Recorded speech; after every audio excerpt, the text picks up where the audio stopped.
হ্যাঁ, আমি দেখছি কদিন যাবত আমাদের চিফ হিট অফিসারকে নিয়ে অনেকে বলছে সিটি কর্পোরেশন থেকে বেতন পাওয়া যাচ্ছে। হিট অফিসার কিন্তু একজন, হিট অফিসার কিন্তু আমাদের সাজেশন দিবে, কাজ কিন্তু করতে হবে আমাদের সকলকে। হিট অফিসার কোনো কাজ করবে না। আর বলে রাখা ভালো, হিট অফিসার নিয়োগ পেয়েছে এটি যুক্তরাষ্ট্র ভিত্তিক কোম্পানি অ্যাশ রকারফেলার ফাউন্ডেশন। সারা ওয়ার্ল্ডে তারা 7 জন চিফ হিট অফিসার তারা নিয়োগ করেছে এবং চিফ হিট অফিসার তারা আমাদেরকে সাজেশন দিবে। চিফ হিট অফিসার কিন্তু কোনোদিন কাজ করবে না। সে সিটি কর্পোরেশন থেকে একটি টাকাও সে পায় না।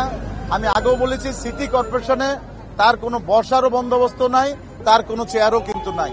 এটি সম্পূর্ণ যে ইন্টারন্যাশনাল যে মাল্টিন্যাশনাল কোম্পানি যারা আছে তারা শুধু আমাদের বাংলাদেশে না, তারা বিশ্বের 60টি দেশে সকল মহিলা তারা নিয়োগ করেছে। চিফ হিট অফিসার আমি তাদেরকে বলেছিলাম, তোমরা মহিলা কেন নিয়োগ করেছো? তারা বলেছে কারণ মহিলারা গরমের সময় অনুভবটা বেশি হয়, এই জন্যই তারা মহিলাদেরকে নিয়োগ করেছে। গরম কিন্তু কমবে না, কিন্তু একটা প্রশান্তি পাওয়া যাবে ক্ষণিকের জন্য। এই যে আমরা স্বস্তি পাওয়া যাবে একটা ক্ষণিকের জন্য, এটি হলো আমাদের টার্গেটটা।